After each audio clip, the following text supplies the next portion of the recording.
I'm not really expecting her to get it because I reposted a meme. There's no way for it to just not sound like I'm 19. Sorry, Rob, posting not so cryptic indirect messages about your relationship doesn't make you sound 19. It actually makes you sound like a high school mean girl. You sound like a child. And given the fact that Sophie has to spell out your bad behaviour and demand an apology, I'd say she sounds more like your mother than your partner at this point. Your feelings were hurt, my feelings were hurt. Why can't you just say sorry? Like, this emotionally exhausting. I'm sick of you. Just say I'm sorry and that's it, and we'll move past it. It's safe to say that Sophie has reached breaking point. But before we dive into the drama, let's rewind to the start. Now, the last time we saw these two, tensions were high. Rob was giving Sophie the silent treatment, but while he wasn't talking to her, he was posting cheeky memes clearly directed at her to his social media. Now, at the same time that was going on, Sophie was trying on wedding dresses and trying to convince her mum that she still wants to marry Rob. Only her mum, having only just discovered that Sophie's bisexual, was trying to convince Sophie to have another relationship. Try out being with a woman. And when we join them in this episode, they finally answer the question, does absence make the heart grow fonder? What's up? Hello. Did you miss me? Yes. Did you? Yes. Did you miss me? Yeah.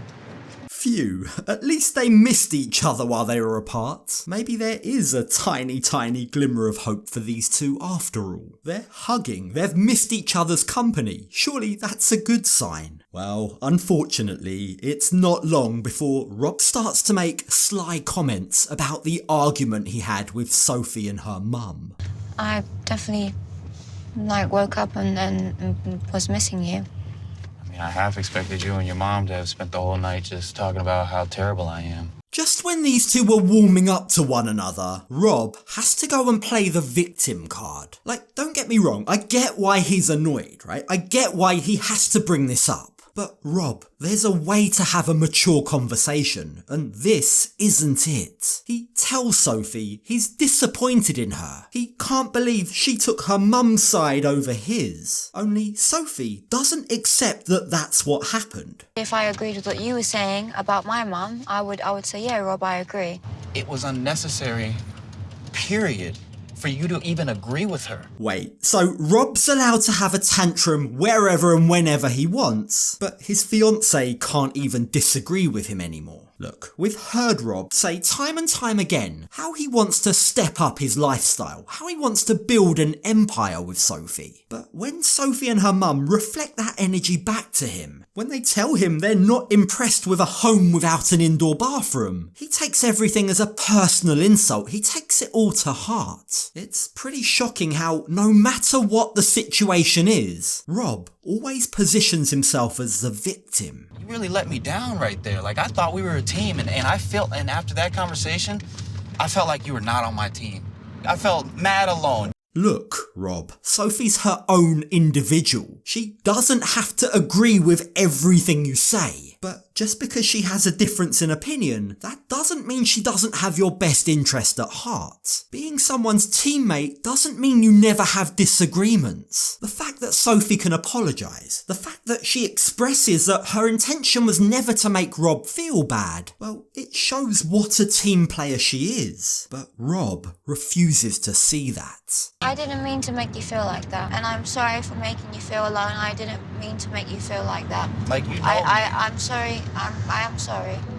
All right. Just look at that puppy dog expression on Rob's face as he shrugs and says, all right. Hello, Rob, maybe you might like to apologise too.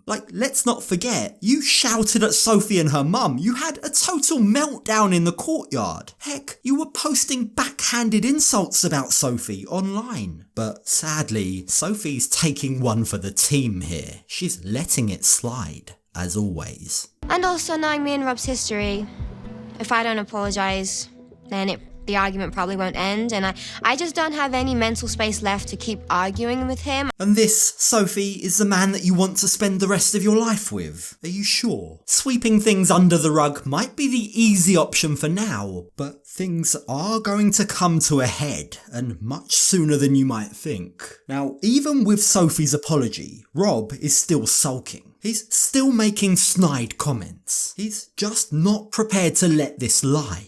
Home, I know you hate it. Sweet home. I don't hate it. I still kind of want to talk, so if you want, we could just sit outside for a little bit. Yeah.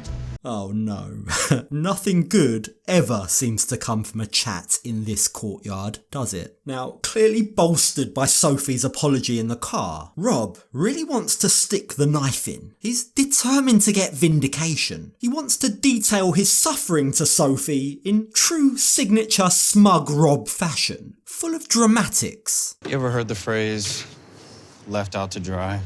Yeah.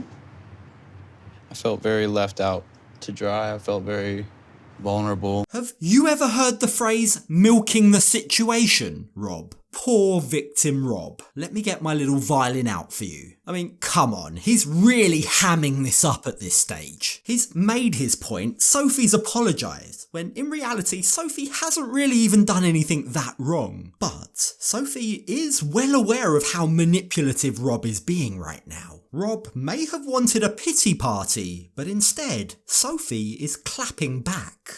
In the car, I apologized, and I understand it. I don't know what more you want me to say. I'm sorry. I feel like the least you could say is, I'm sorry for being disrespectful to your mum. That's more like it, Sophie. Don't let him off the hook. Don't let him make you feel guilty. Don't let him wallow in self-pity. As though Rob's a naughty toddler, Sophie has to literally spell it out for him. She has to ask him to say sorry. She has to tell him what he's meant to be sorry for. Now, thankfully, Rob does apologise, albeit quite reluctantly. You can tell he's choosing his words very, very carefully. I'm sorry I yelled at your mom.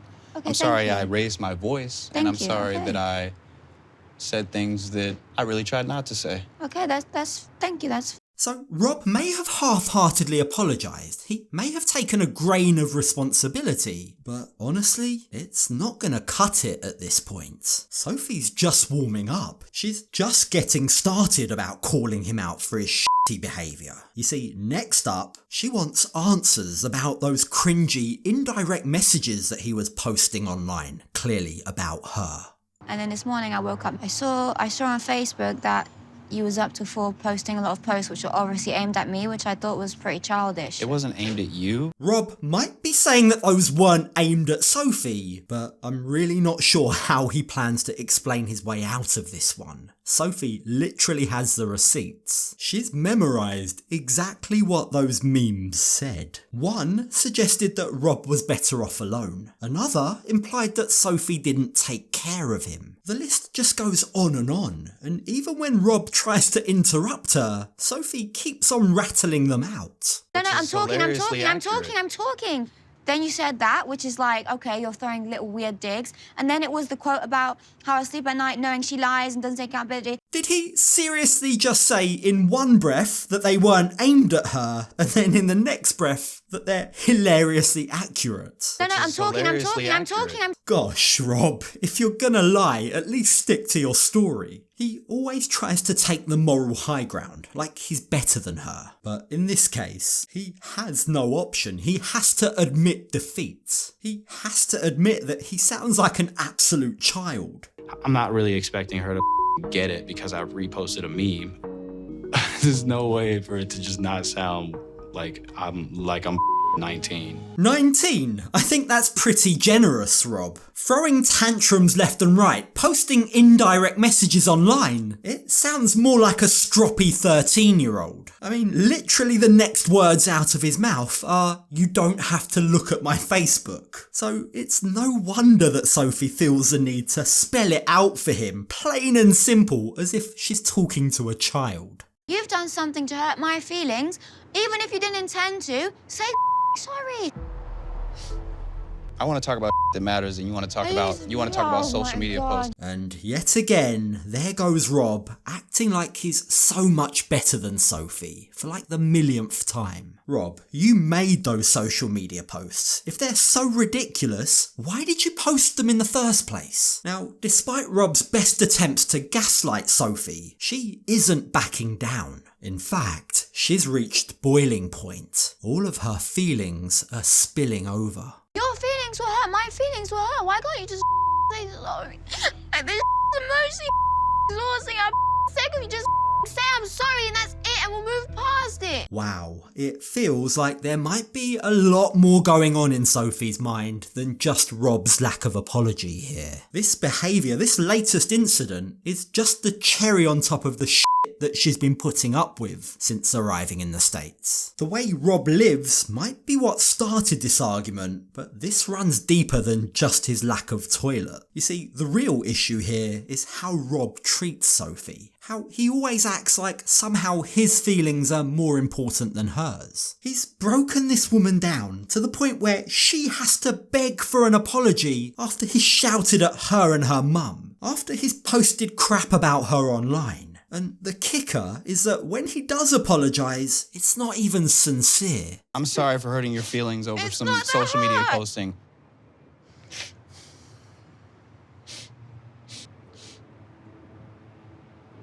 And with that mediocre apology, Rob begins once again talking about himself, bigging himself up, painting a picture of a man that couldn't be further from reality. He tries to assure Sophie that he's trying, but to be honest, all it feels like is another attempt to try and stroke his ego. I'm really trying not to only think about myself. I'm trying to think about your point of view. I've always tried to think about it, but I'm trying even harder. I really am. Gosh, I really don't know how Sophie has the strength to listen to yet another monologue about how Rob's actually a really good guy. But somehow, after Rob makes a promise to change his ways, after he swears he's going to be more empathetic and learn to let things go, Sophie softens her stance and accepts his apology. She's believing his hype. I finally see that I'm getting through to Rob and he starts to be genuine, which that's what I wanted all along, is just to look at him and see he's being sincere and genuine and he can care that I'm upset. How sad. I mean, what a low bar she's set for herself. Talk about asking for the bare minimum from the man that you plan to spend the rest of your life with. It seems mind-boggling that Sophie is still willing to give this relationship, this marriage, another shot. Especially after a conversation like that. Especially with her mum's advice about pursuing another relationship still ringing in her ears. It begs the question, why is Sophie so determined to put this failing show of a relationship before herself?